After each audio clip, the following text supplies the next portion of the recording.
Dr. Dweck.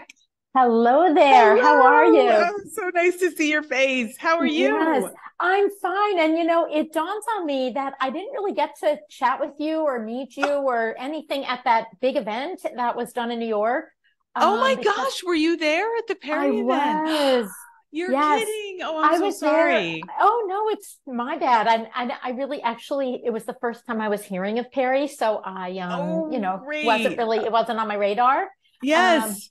but yes, I was there on behalf of Bonafide, and Oh it man, I'm was sorry tons we of didn't fun. meet in It's, person. I hope yeah. you enjoyed the event and I'm so Oh glad that you yeah. were able to make it. Absolutely. That's Absolutely. wonderful. I am, Yeah. where are you in Westchester, by the way? Well, I'm kind of one of those all over the place people. So Okay. our Bonafide headquarters is in Harrison. Oh, I all am, right. yeah, Scarsdale native. I grew up there, and Ah, I just sold my house there. So now I'm in New York City. But yeah, congratulations. Oh, good for you. You're in the city. yeah, That's my yeah. hometown. I live in Stamford, Connecticut now, but I'm from New York and born I and raised. I totally get it. I went to college here, so I feel like I'm kind of back where I. Barnard girl, yes. You bet. Yes, You? yes, yes. No, I'm a Vassar person, but Okay. I did, Sisters. yeah, yeah. I did spend some time at the Barnard Library Yeah. in graduate school. I went to Bank Street College, so I was Oh, up that wow. way. Yeah, Okay. Yes. and I loved it up there. It's, of yeah, course, I don't want to like date myself, but yeah. it has changed so much I can't even imagine. I since I haven't been went up there there. in forever. It's beautiful. Absolutely That's great. beautiful. That's great. That's great. Well, welcome, welcome. Thank Thank you you. so much for joining us and Yeah. welcome to the Perry community. I'm going to go ahead and introduce you and just sort of let you know that some people may join on the call Okay. and they will hopefully mute themselves, but they may enter a question or a comment into the chat, which I'm Okay. happy to facilitate for you. Whatever works for you. And other questions I have come in from my DMs or from the Perry community. So let's Okay. get started. Sounds great. Um, Good. Dr. Alyssa Dweck, bona fide chief medical officer, is a practicing gynecologist in Westchester County, New York. She has a special interest and expertise in female sexual health and medical sex therapy. Dr. Dweck is co-author of 3 books, including 2017's The Complete A to Z for Your V, a women's guide to everything you ever wanted to know about your vagina, health, pleasure, hormones, and more. From 2016, The Sexual Spark, and from 2012, V is for Vagina, your A to Z guide to periods, piercings, pleasures, and so much more. For any of you that are unfamiliar with Bonafide, it's a menopause brand and platform that provides clinically validated, quality, and safety tested natural relief from hot flashes, sexual dissatisfaction, mood swings, and more. Dr. Dweck has appeared on the Today Show, Good Day LA. She contributes regularly to multiple imprint and online media outlets and has been voted top doctor in New York Magazine and Westchester Magazine. Somehow, Dr. Dweck makes time to host a podcast, Business of the V, along with her co-host, Rachel Braun-Scherl. Dr. Dweck, welcome again to the Perry community. I'm so glad you're here. We are talking about vaginas today. Can I just say, this just happened in maybe the last 24, 48 hours. I had shared on my Instagram feed, as I always do ahead of a call. And I think I was shadow banned, or I'm not, I think that's the terminology. I was sort of like my account was kind of hidden or suppressed Yep. because I used the word vagina because I had written the word vagina. I will sort of put a like a banner, sort of highlighting what the topic will be. And I noticed, every time I typed it in, it was there, but when it loaded, the word vagina had been removed. So it's a sidebar, but it's really interesting to me that here we are yet and still, and the word vagina is that I don't know, Yeah. it's just the thing. Well, first, thank you so much for that lovely and very thorough introduction. I don't even get me started on this. So, when my original first book is called V is for Vagina, because come on, I'm a gynecologist. I speak vagina. And what am I supposed to say to my patients? Let's see what's going on down there. Down there. Yeah. So it does surprise me that this is still being, considered a taboo term or word. To me, this is an anatomic term. If the society at large wants to change it to something else, I'll buy in. But, I think that's kind of a sad state. But hopefully it's getting better. And hopefully conversations like ours today will make this a little bit more comfortable for people and AI algorithms that are screening our words. Yeah. Well, thank you. So, again, in sort of prepping for our conversation, I had several conversations with people ahead of this, and I was surprised at how many people are kind of unaware of the anatomy. Yeah. And I wonder if you could just sort of ground us all there about that. I think in the several conversations I had, many women said, "Oh, isn't that just like the vulva and your clitoris and the baby comes out?" I was surprised that there were two people I spoke with who had a moment maybe of being like, "Oh, well, how many holes? What is it?" And it's their own anatomy. So if you would start us there about that would be great. You bet. So the vagina is actually, and I hope I can say that on the podcast without offending anybody, but that is essentially the internal canal where a baby would come through, where a tampon is placed, where a penis is inserted during penis-vagina intercourse, and that is the vagina. Everything else on the outside is called the vulva. But there are multiple anatomic terms we should just get straight. And I think the way that I was originally taught this, even as a gynecology resident or medical student, is that there are three holes, if you will, that kind of line up. The top one is the urethra. This is where we urinate from, and it is a small opening. Right below that would be the vagina. And that is just the opening of the vagina that's on the vulva. Then the canal goes inside from there. The third hole, of course, is the anus or rectum, which is a little bit further away and separated from the vaginal opening by something called the perineum. And that's just the thick piece of tissue that is in between the vagina opening and the anal opening. As far as other anatomic terms, people should get a mirror and familiarize themselves with what's at least external. So surrounding these three holes are two sets of lips. Let's just call them lips because that's a decent colloquial term. The inner lips are thin and they can come in many shapes and sizes, and they are called the labia minora.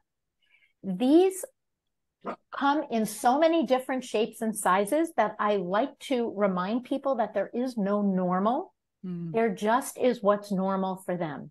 And from time to time, there'll be some anatomic variances, if you will, where one person's labia minora will look a lot different than another person's, but that doesn't mean there's an abnormality there.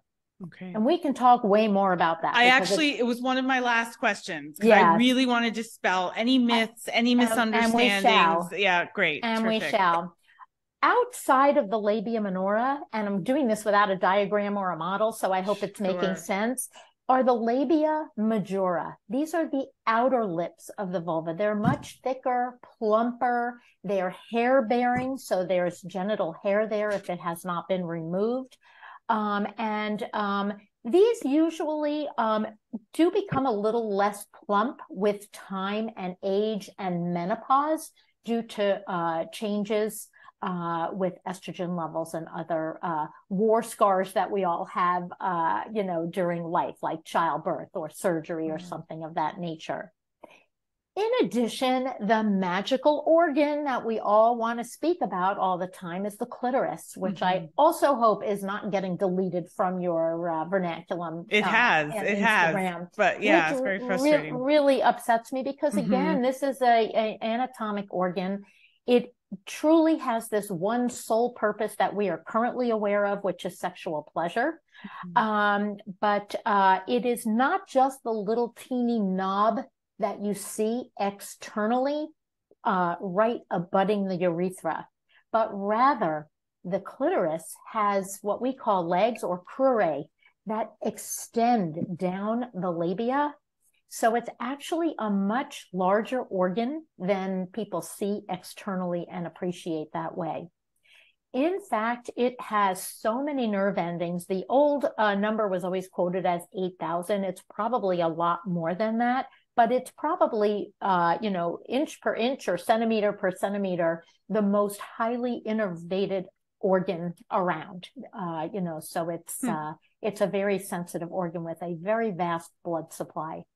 And right now we know it to be, responsible for sexual pleasure. It is erectile tissue, just like the penis is. So that means it responds sexually and fills with blood and becomes engorged and super sensitive. So I think these are the main organs that people speak about that comprise the vulva. The anus, I'm not really going to go too into, but obviously this is the opening to the rectum where we evacuate from going to the bathroom. And then there's all the skin around. The fleshy piece of tissue that protects the pubic bone up top is called the mons. That's a hair-bearing area if hair has not been removed. The hair in the genital area, and we see all types of grooming patterns that are really basically very individual. But the hair is actually there for a reason. It is there to capture scent, which are called pheromones, which may help with sexual attraction or partner attraction. It's also there as a protective measure, to cushion any trauma and help with prevention of infection. That said, plenty of people are bare down there, and that's okay too, with really minimal, medical implications, if it's done properly, I should say. And I think kind of covers the general vulva anatomy. That's terrific. I'm so sorry, Dr. Dweck. I'm just going to ask anyone on the call to just check if you're muted. Thanks so much. And I'm going to get into, I got several questions in from community members, and some of them relate directly to what you just spoke about. So I'm actually going to speak about a question about hair removal. Someone asked, is hair removal safe? Now, I just learned something about the mons being there to, or among other things, being there to capture scent and pheromones. I feel like that's probably a very sort of much more involved conversation, or additionally involved conversation that I would love you to share more about, or as much about as you can. But someone did ask about that. Is hair removal safe? And she went on to say, I'm wondering, I'm in perimenopause. Is it doing any damage or worsening any of my vaginal dryness? And I think the quick and simple answer to that is, of course not. Hair removal in the genital area is such an individual decision. The patterns of hair removal are individual. I think what really comes into play is it being done in a safe manner, where you're not developing, razor burn, infection, inflamed lymph nodes, rashes, irritation. And this could go, some people have absolutely no trouble using a dry razor, which I would never recommend. But, it really depends on the esthetician. If you're having electrolysis, laser, if you're having a waxing done, you really need to go to somebody who's experienced, knows what they're doing, and in a clean facility. So that's important, just like you would if you were getting your nails done or your toes done.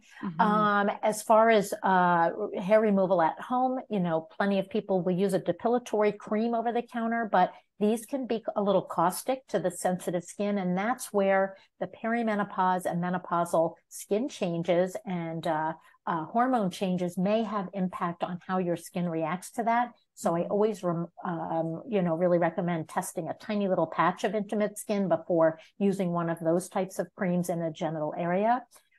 Probably shaving is the most common and least expensive way to remove hair. And I think the biggest issue is that a lot of people can't see what they're doing.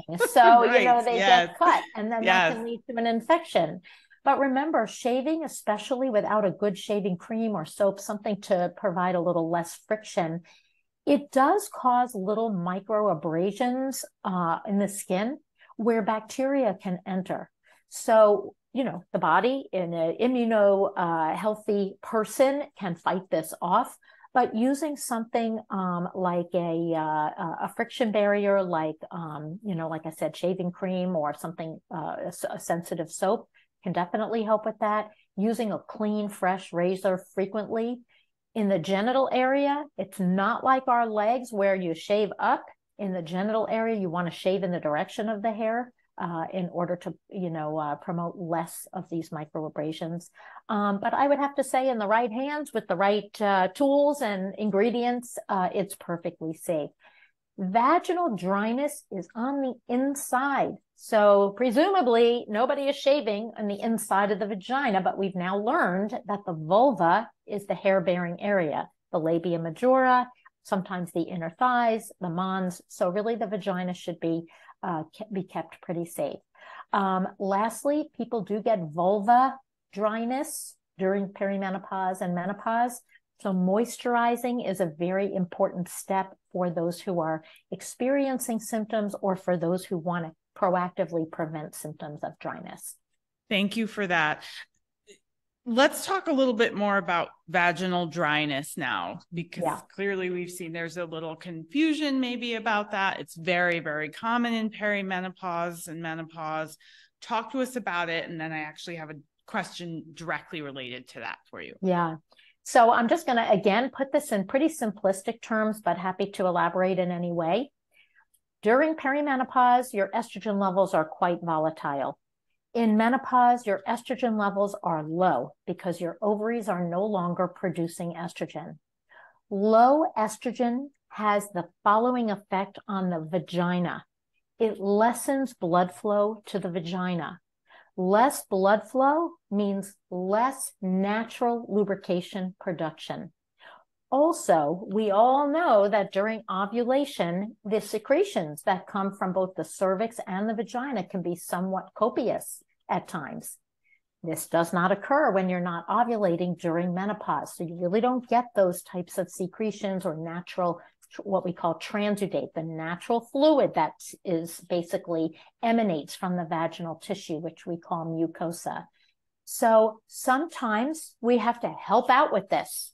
And if that means replacing estrogen in the vagina with a minimally absorbed estrogen product, like a cream, a tablet, a ring, something like that, or using a non-hormonal vaginal moisturizer, which are super popular. And I'd love the opportunity to talk about the one that Bonafide makes. Please. But these things are vital, not only for day-to-day comfort and prevention of that sensitive feeling where you're kind of just aware of your vulva and vagina, but it also facilitates comfortable sex and sexual intimacy. So that's where these moisturizers come in really handy. So Dr. Dweck, I want to ask you this specific question, which I think will allow you to get into what you just said.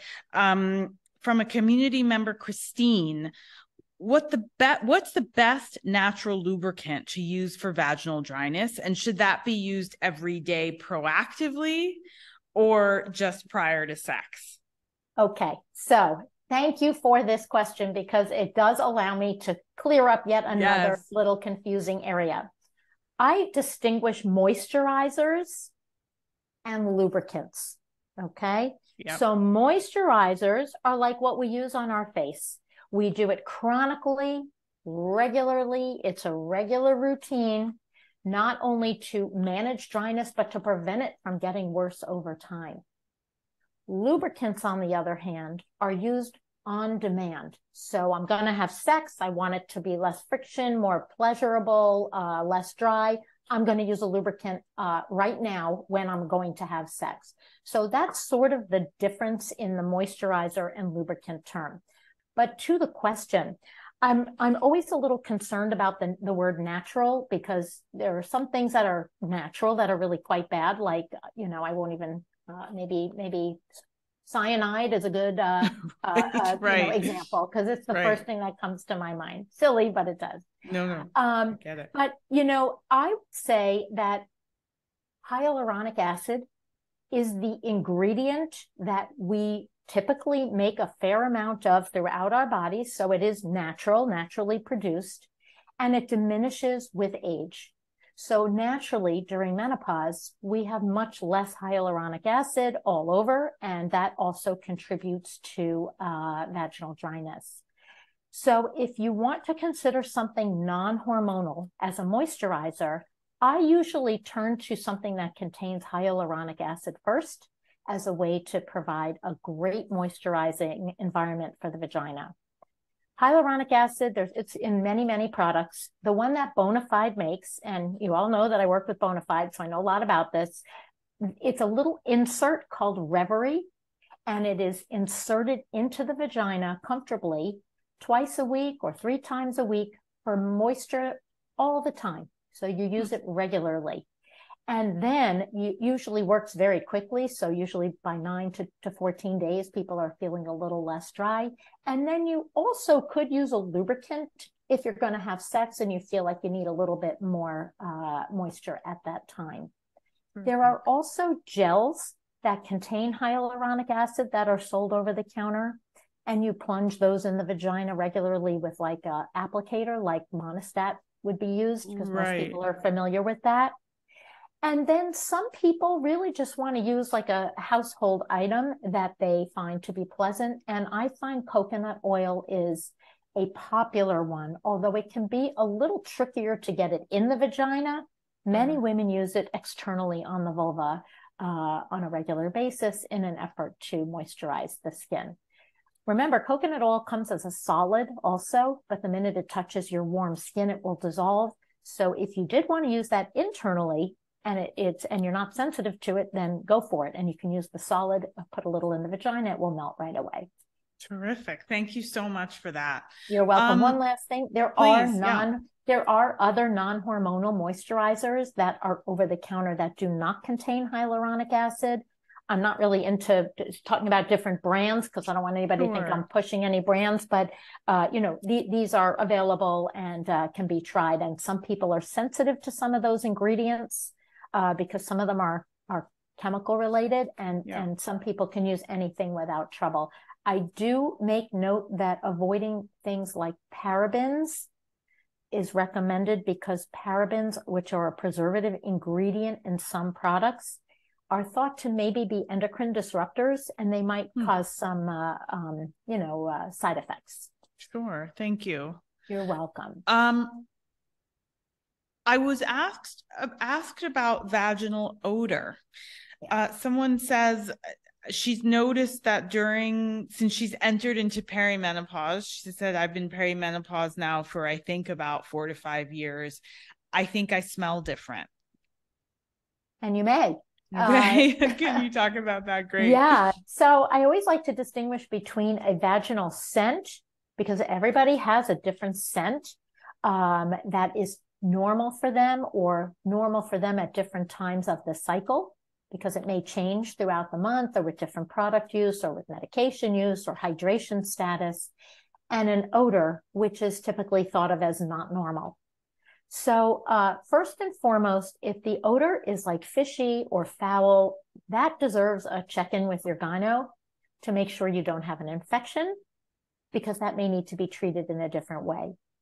But if it's just a slight change in scent and you're not like happy about it, or you just want to see if you could do something about it, take a look at every product that you're using. Soap, laundry detergent, panty liners, tampons, even the fabric of your underwear crotch, believe it or not. Yes. To make sure that none of those things are causing sensitivity or change to the pH, if you will, of the vaginal microbiome. And if that's the case, you can switch to like hypoallergenic type of products, all cotton, just making these little manipulations in your lifestyle may be helpful. We actually at Bonafide realize this is a common complaint for so many perimenopausal and menopausal women that we've done a lot of studies with a particular probiotic that we make called Claire V. And this is a supplement that essentially contains the good bacteria that belong in the vagina. These are called lactobacilli, and there are many, many strains of lactobacilli. And everybody kind of has their own community of bacteria in their vagina that are supposed to be there. But when things get out of balance and other bacteria are growing more furiously and lactobacilli are down here, which naturally happens during perimenopause and menopause, a change in pH and therefore a change in scent or odor may occur. So we did two studies now on Claire V, our probiotic, and it essentially showed that as early as 2 weeks of taking a probiotic geared towards vaginal health, and this is an oral probiotic, that odor was eliminated or improved for the women using it. There are other probiotics on the market that are also geared towards vaginal health, and people find them quite helpful. But we have actual claims due to randomized controlled trials on this type of thing. The other thing that some women will use, so changing lifestyle habits, considering a probiotic, the third would be boric acid. Many, many women rely on boric acid, and I'm not kidding, this is the same material that we use to kill roaches, okay? So you're not hearing things, but boric acid has been around forever. Mm-hmm. And we know that boric acid made in little capsules can be used, inserted in the vagina with various regimens to help maintain a normal pH in the vagina, because the pH of the vagina is normally in the acidic range. So if things are out of balance, you can use boric acid to re-acidify the vagina, and people will notice an improvement from that regimen as well. So Dr. Dweck, just on that for a moment. Yeah. Because I don't know what that might look like for somebody to run out to the market and buy a container of boric acid. And so how would people use this correctly or not? Should they really Yes, and thank you for asking. So news flash in capital letters, boric acid is never ingested orally. Literally calling poison control if that were to occur. And this includes oral sex. So you don't put a boric acid in the vagina, receive oral sex, you're going to call poison control for your partner. Right. But truly, boric acid is formulated in little capsules, like gelatin capsules, if you will. There are multiple brands of this. It's been around for a very long time. Boric acid naturally has like bacteriostatic properties, but mostly it changes the pH of the vagina to the acidic range so that those lactobacilli can thrive and the other bacteria can become a little bit less notable. So they're formulated specifically for vaginal use, and they're inserted in the vagina. Some people will use them for a couple, like once per night or twice per day for a couple of days each month, depending on their needs. There are different regimens that can be used. Some people who are super prone to yeast or bacterial infections also use either a probiotic like Claire V, which also has claims against prevention of recurrence of infection, but boric acid may help those people who are suffering with recurrent infections. So these are three pretty common ways to help manage the changes that go along with a change in the vaginal microbiome. There's a question about vaginal pH, and the person did ask, and I think you've touched on most of it, but I just want to circle back and make sure it's clear for all of us. She asked, does taking a probiotic really affect the pH of my vagina? That was her question. So could you just hammer in on that one more time? Yes. Yes, yes, yes, because this is a question I get all the time as chief medical officer at Bonafide, especially when speaking to other clinicians who just say, I don't get it. How do you take something by mouth and it's changing your vaginal pH? In fact, we have studies that show that after the ingestion of this particular probiotic Clear V, that if we do cultures of the vagina to look at the lactobacilli strains. So this is a lab test. It's not subjective. It's a lab test that will objectively confirm how much and what strains of lactobacilli are growing in the vagina. After taking Clear V, those strains are increased, proven on culture. Mm-hmm. And this is persistent for even a week or two after the last dose is ingested. I cannot really speak for other probiotics, but I will say that I count on the science to give me very convincing discussion points with my colleagues. So it just seems to survive the GI tract. And I think part of it is that Clear V especially is formulated with a prebiotic, and it's what's called a capsule in a capsule. So it has specific characteristics to help traverse the GI tract to make it to the vagina so that the species of lactobacilli actually colonize the vagina after ingestion. Terrific. Thank you so much for that. Yeah. Lichen sclerosus. Yes. I'm not familiar with this, and I got a question about it, and all she wrote was, it's a problem. Yeah, I bet it is. Yeah. Can you expand on what that is? Of course. Lichen sclerosus is a fancy term for a dermatologic condition that does occur mostly on the vulva. Okay. What do we hear from our patients with lichen sclerosus? We hear that they have itching beyond any type of itching that people have ever experienced before. It wakes people up at night. It causes such intense scratching to deal with this itching that you can get little fissures and cuts from that scratching, which often occurs in your sleep. So you wake up and don't really realize that this has been going on. And nobody really knows what causes lichen sclerosus, although anecdotally, there may be a little bit of a autoimmune component or perhaps a genetic component to this. But really, the answer is we're not really sure. The thing with lichen sclerosus is that it needs to be diagnosed with a skin biopsy. Although a trained gynecologist can eyeball a vulva and say, I bet you have lichen sclerosus because the tissue looks very delicate, very thin. It has like a whitish hue to it. And sometimes there'll be fissures or little cuts because of all the scratching. And it's usually around the clitoris, the perineum area we spoke about between the vagina and the anus. And the labia. We treat this with a very potent steroid cream, and usually it's treated for up to 2 weeks with this cream. And then I place my patients on a weekly maintenance dose of this potent steroid indefinitely. So once a week, it's just used to prevent this symptomatology from coming back. And there is a little link with lichen sclerosus and vulva skin cancer.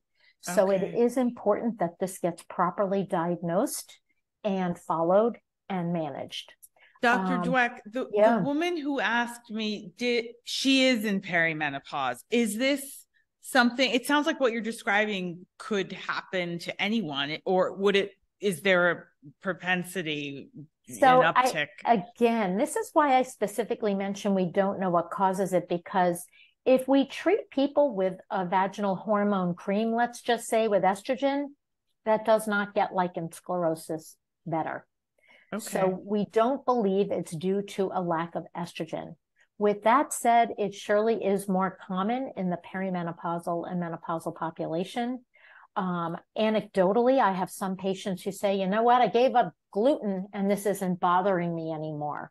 Or I gave up this particular detergent and this isn't bothering me anymore. So I think it's highly nuanced.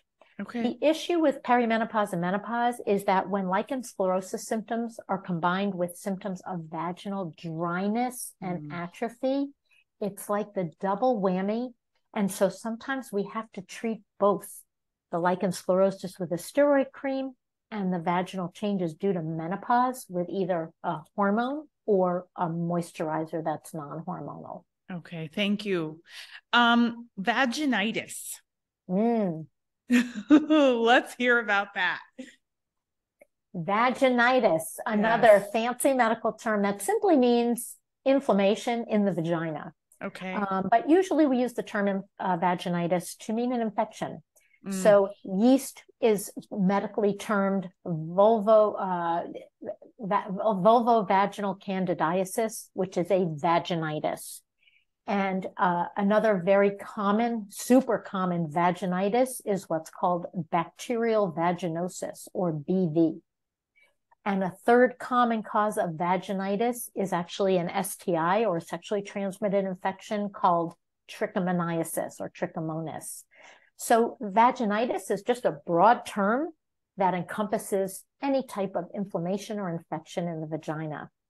There are cases of vaginitis that are not identified as being caused by yeast, bacteria, trichomonas, or any other STI, but are just due to changes in that microbiome. Okay. So that you can get inflammation in the vagina that isn't necessarily treated with an antibiotic or antifungal, but rather treated in terms of symptoms with either a vaginal hormone or a vaginal moisturizer. This is a silly question, but as I'm reading through and I'm looking at, there's a few more conditions, if you will, that people reached out to me about. And I'm wondering how much of this might be, this is a really ignorant question, but how much might be, how much might be avoided with the help of vaginal estrogen or hormone replacement. And I don't want to sort of conflate things that don't make sense and confuse anyone. Yeah. But I'm wondering if there's like this sort of, consistent connection between the depletion event. Okay. Yeah. We know that under the microscope, the menopause vagina cells look similar to BV, or bacterial vaginosis, in the sense that there is an imbalance, or I should say lower amounts of lactobacilli in both types of vaginas. They are treated a little bit differently though. So the first line of defense is obviously check for infection and treat that. But, we even term vaginal atrophy as atrophic vaginitis, because it causes an inflammation. I will say part of it can be managed by avoiding the standard disruptors of the vagina microbiome. So standard disruptors would be douching. So GYNs we really truly frown upon douching because that literally changes the environment of the vagina, and not in a good way. Even though this has been a practice passed along through generations for eons, we have found that that's really not great for vaginal health, because the vagina has natural mechanisms to keep itself kind of in the clear. Sex and exposure to ejaculate, especially with multiple partners, is a pH disruptor in the vagina. And we do know that those with multiple sexual partners unprotected by a condom will have a much higher incidence of BV because of that type of pH disruption. Certain fragrant or, chemically laden products, whether it's lubricants, flavored this or flavored that, vaginal washes, I don't mean for the external, but mainly for the internal area, they can be pH disruptors and cause vaginitis, even if it's not due to an identifiable infection. And menopause in and of itself is a disrupted state, if you will, only because the estrogen levels are low. So I hope that answers that question. It does. Thank you. We just got a question in just now that I want to ask you. Sure. Can we talk about shortening cycles Had a pelvic ultrasound, all normal, but my gynecologist is still concerned I'm not cycling regularly at 28 days. I have cycled for 14 or 21 days recently. Yeah. Not necessarily a vagina related question, but if you could speak to that, that would be great. Absolutely. So look, I don't know your medical history, so these are just sort of broad strokes, but you know, the hallmark of perimenopause are irregular, unusual menstrual cycles. They may be skipped cycles, they may be longer cycles, they may be shorter cycles. It may be that the amount of blood has changed, or the consistency of blood has changed, or that spotting is occurring in between cycles. But this is what we do know. We can't blame it on that until we make sure that the other scarier things are not addressed. What are those things that we need to check for on a medical basis? First is a structural problem. Is there a growth inside the uterus, like a polyp, or God forbid, something scarier that's, needs to be addressed? That's what an ultrasound will look for. And sometimes biopsies will also be recommended to look for those things. Is it possible that there is a thyroid irregularity going on? Because this is the gland in our necks that regulates metabolism. When the thyroid is either under or overactive, menstrual habits change. Number 3, could it be that you're pregnant? And I'm sure any person's doctor would check for this, but if you're in perimenopause, even if you're not menstruating regularly and you're having sex with a man, you can get pregnant. So that is certainly one of the first things we check for.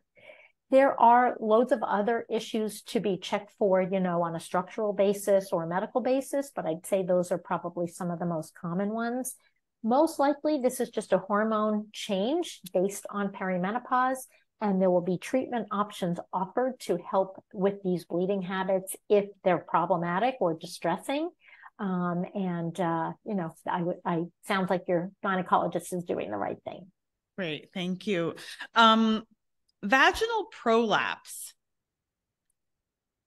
Can you tell us about that? We have another question that came in, but I'll follow up with that if that's okay. Yeah, of course. You know what? If it's all right with you, I just want to mention one last thing, because everybody, my patients often ask, like, I'm having irregular bleeding. Why don't you just check my hormone levels? And that's a really common question. And many times we do check hormone levels to see whether it looks like you're approaching menopause, or you're in perimenopause, or you're still ovulating. But hormone levels are not diagnostic of perimenopause or menopause necessarily, because they are a quick window in time. So what we check one day may not be the same a couple of weeks later or a few months later. So they're part of the workup perhaps, but they're not the end all be all. Go ahead. I'm sorry, Dr. Okay. Yes. I was just going to follow up.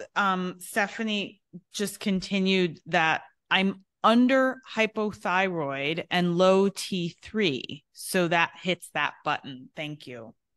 And I can't say that's definitively the reason, but it's surely something that should be looked into. Yeah. Okay. As far as prolapse, so what is, pelvic organ prolapse or genital organ prolapse?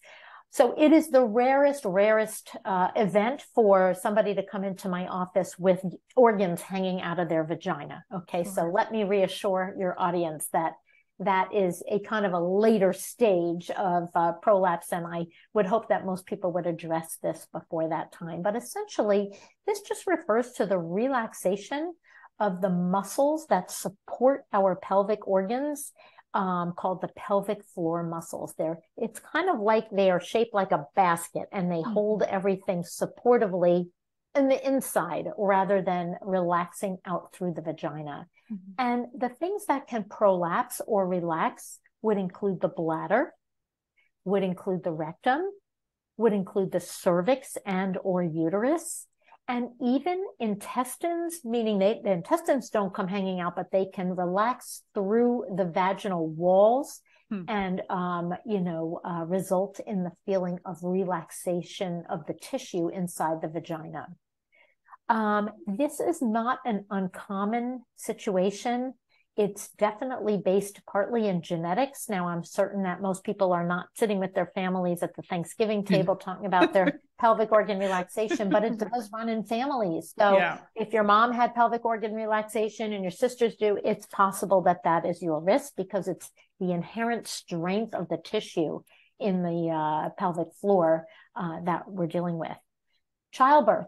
If you've had kids, whether it's vaginal or C-section births, you may be at risk for pelvic organ relaxation or pelvic floor relaxation, especially if your babies were super big, or you had an instrumented delivery, like with a vacuum or forceps, or you pushed for 4 hours to get your babies out. So these are going to be risk factors as well. There are certainly risks with, if you have obesity, that's going to potentially make this issue a little bit more risky. And if you're constantly straining, but not strengthening the pelvic floor muscles. So, for example, I have a patient who works for UPS. She's constantly carrying super heavy boxes and has been doing this for 20 years. She complains of a little relaxation. Most people will not get it from typical lifting day to day, but this is sort of an extraordinary circumstance. So it's not dangerous, but it's uncomfortable. It can alter your urine habits, your bowel habits, your intimacy habits, and it can be a little bit uncomfortable. Terrific. Thank you. It is addressable, though. Pelvic floor physical therapy, Kegel exercises, weight management, surgery.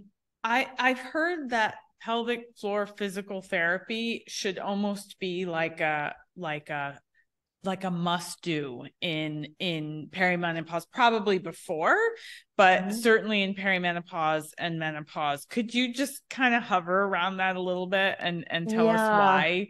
I will tell you that my experience in practice is, yes, it would be great that if everybody just maintained their pelvic floor physical therapy and or just at-home exercises. And yes, there is an app for that. I mean, there are wonderful devices out there that will help to aid with Kegel exercises and pelvic floor physical therapy with the aid of biofeedback on your phone so that you can actually follow your progress.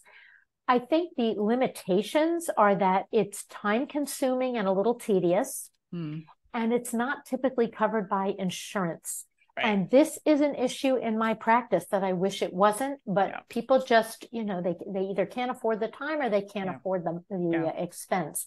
So, but I do agree with you. It's, it's no different than exercising any other muscle in your body.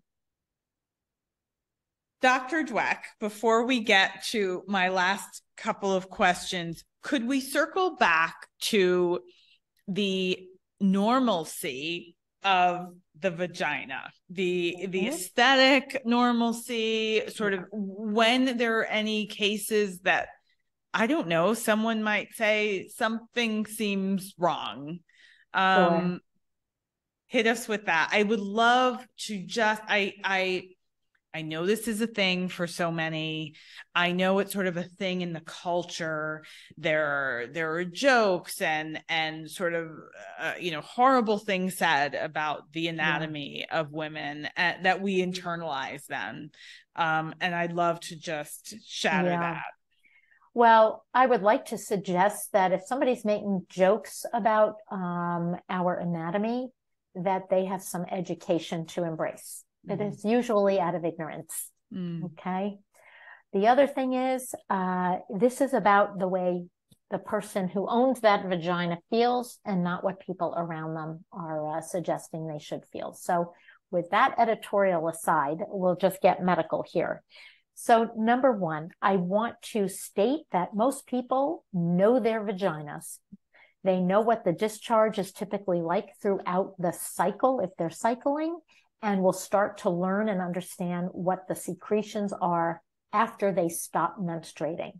And this is important because there's no real normal with vaginal drainage or discharge, but these are things that are not normal. Bloody discharge when you're not menstruating, a foul smelling discharge, itching, irritation, or sensitivity or difficulty with urination that seems to go along with a much more copious vaginal discharge, or a change in color like green or something of that nature where you really just know that this is not what you're typically experiencing.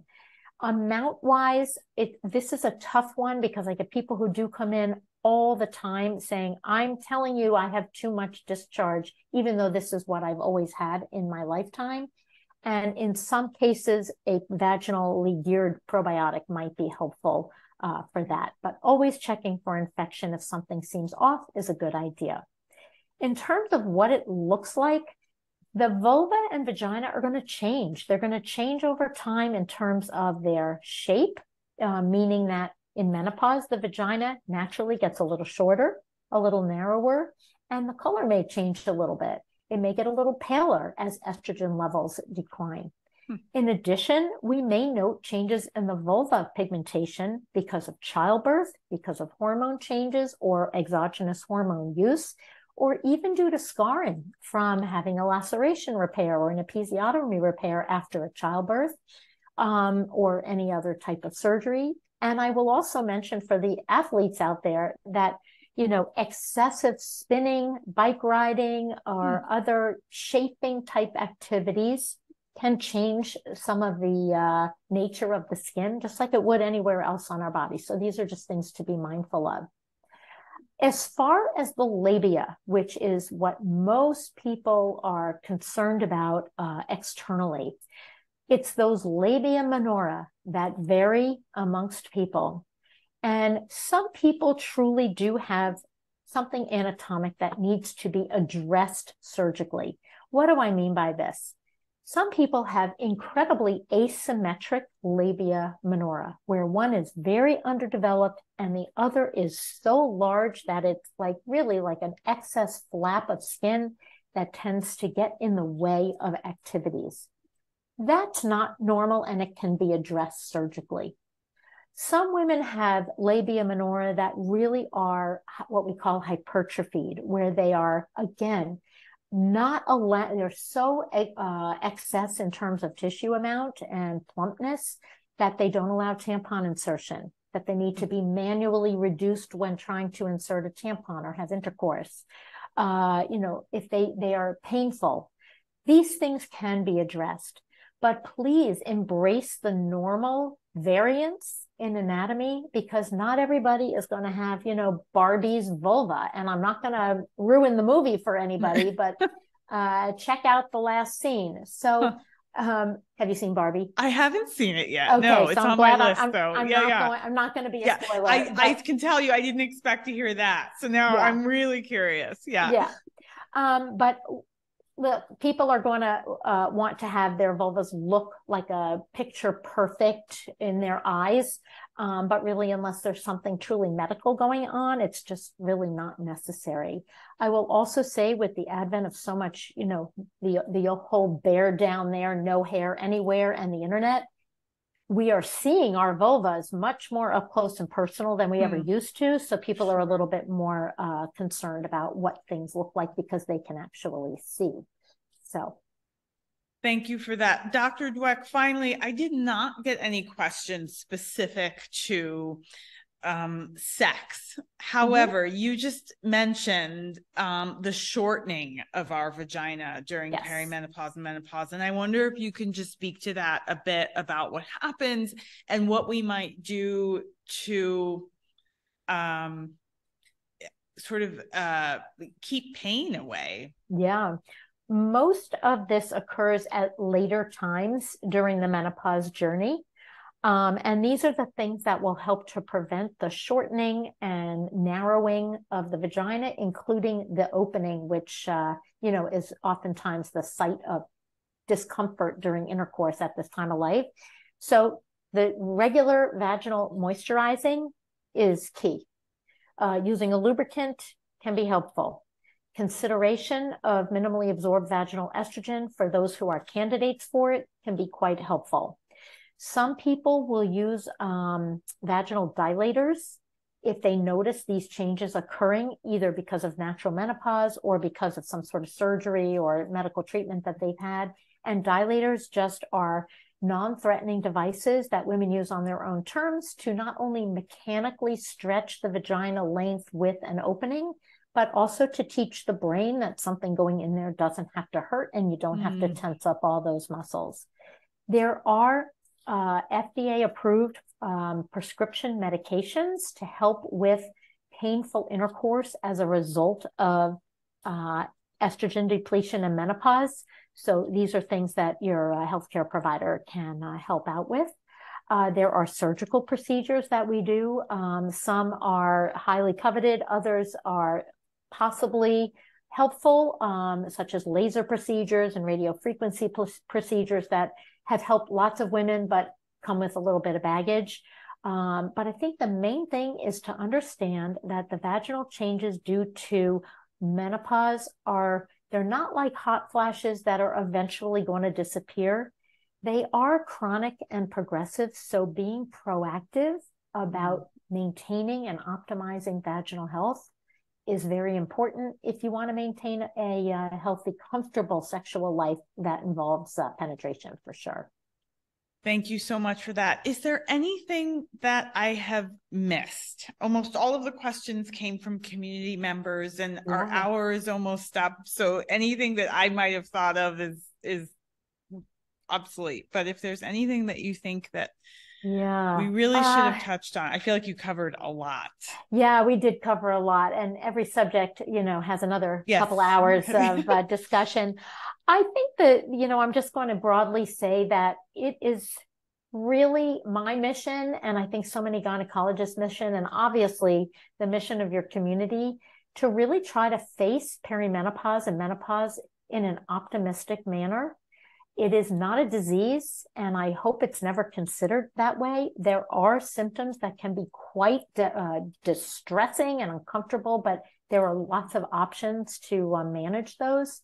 And think about all the good things that come along with this time of life, like no further menstruation, if that's something that ever bothered you, no further need for birth control, if that's something that was ever a hassle for you, and kind of just a feeling of liberation. So I choose to frame it that way for my patients. Yeah. Thank you. I am with you, and I appreciate that.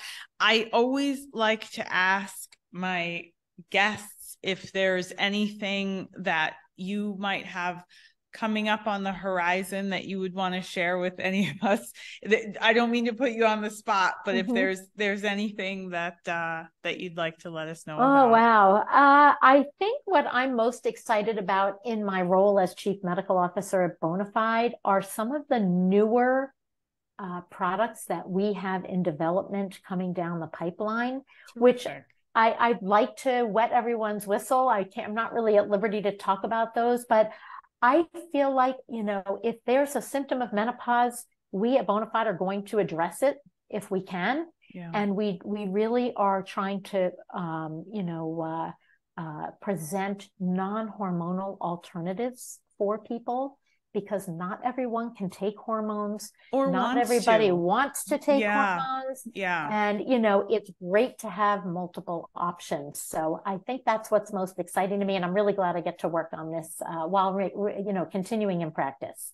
Well, that's extremely exciting. And I would love to put a pin in that and welcome you back when you have, the ability to share with us what all Bonafide has going on. Awesome. Dr. Dweck, thank you so much for just a truly just saturated hour. I feel incredibly educated, and I know everyone here on the call and in the community will just be profoundly helped by your wisdom. I appreciate that. It's been my pleasure. Thank you. It's great to speak. Thank you. Thank you so much. All be well. Enjoy the rest of your weekend. It's Friday, right? TGIF, thank you so much. As they say. You bet. Thank you. Bye-bye. Bye.